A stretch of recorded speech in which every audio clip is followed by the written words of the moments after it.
All right, today we're jumping into a skill that, honestly, can help you get pretty much anything done, whether it's a personal passion or a huge professional goal.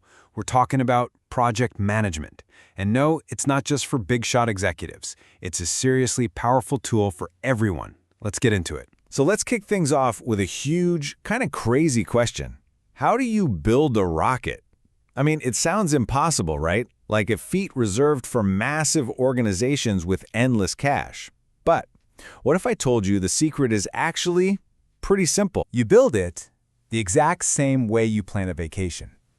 Now, I'm serious. Think about it. Launching something into orbit or just packing the car to head to the beach, the fundamental steps you take to get from point A to point B, they're exactly the same. And that idea, it leads us right into our first big concept, the blueprints.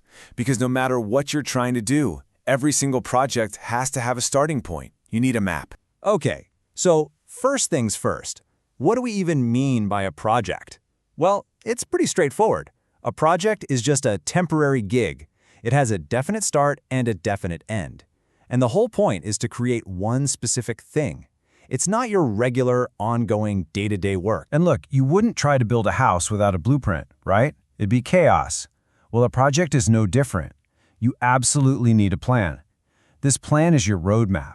It's where you lay out your goals, what resources you're going to need, and the timeline you're working with.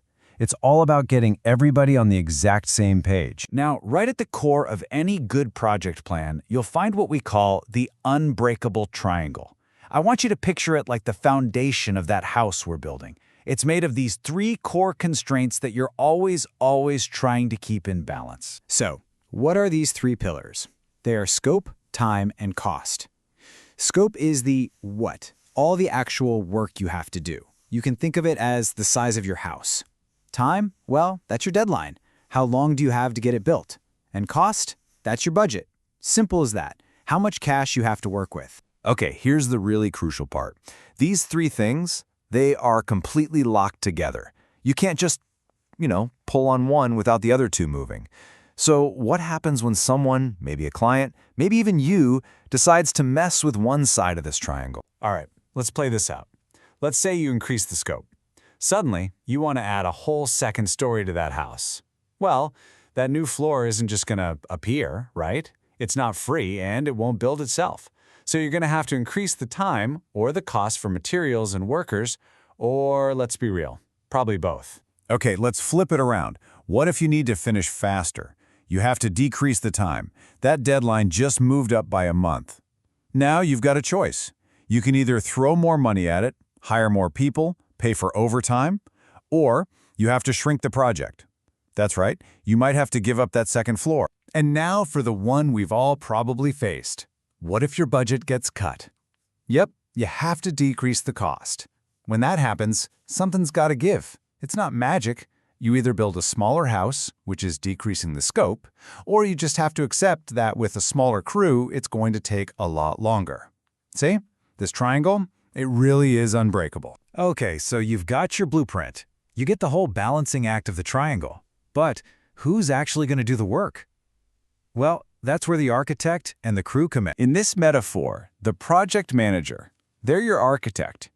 This is the person whose one job is to lead the team and steer the ship all the way from an idea to a finished product. They are the keeper of the triangle, constantly making sure it stays balanced and that what gets built actually looks like the blueprint. And this architect's job, it has a pretty clear rhythm. First up is planning. This is where the vision gets defined.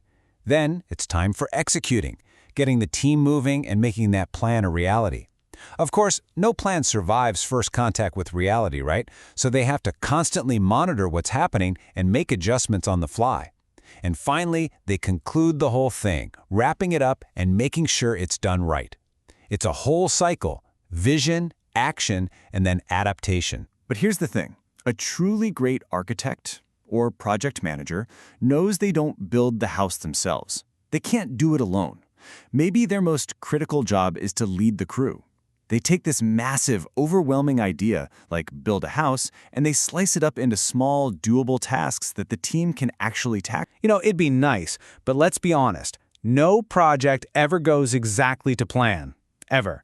There are always surprises. You have to be ready for the unexpected. Which brings us perfectly to our next idea, planning for bad weather. So this bad weather I'm talking about, in project terms, these are risks. Things you can't really control. A surprise budget cut, a key person on your team gets the flu. You find a big flaw in the original design. Stuff happens. And that's exactly why a good plan doesn't just cross its fingers and hope for sunshine. A good plan prepares for a storm. So, when that storm does hit and suddenly you've got a million things to do, how do you even decide where to start? There's a brilliant, super simple tool for this called the Eisenhower matrix. It just helps you sort everything by two things: is it important and is it urgent? If a task is both important and urgent, you do it right now. If it's important but not urgent, you schedule it for later. If it's urgent but not important, see if you can delegate it to someone else. And if it's neither important nor urgent, just don't do it. Get rid of it. Seriously, this thing is a lifesaver when you're feeling overwhelmed. All right, let's take a breath. We've talked about the blueprint, the unbreakable foundation, the crew, and even how to deal with bad weather. Now, let's pull it all together and talk about how you can use this stuff to build your own success. I want you to really let this next quote sink in because it is so true. The lack of a project management plan leads to lost time and poor performance. I mean, that's it right there. Without a plan, you're not leading. You're just reacting to whatever fire pops up next. So what are the big takeaways here? What are the keys to the kingdom? It boils down to this. 1, always start with a blueprint, your plan. 2, you've got to constantly balance that unbreakable triangle of scope, time, and cost. 3, empower your architect and your crew with clear roles. And 4, always plan for bad weather by knowing your risks. And please, remember, this isn't just some abstract theory for building sites. This framework, it works for pretty much everything. Are you launching a marketing campaign? Building an app? Trying to write a book? Heck, even just planning a wedding. Guess what? That's all project management. So now you've got the blueprint. You have the tools, and these principles, they work just as well for building a bookshelf in your garage as they do for building a rocket. So, the only real question left is, what are you going to build next?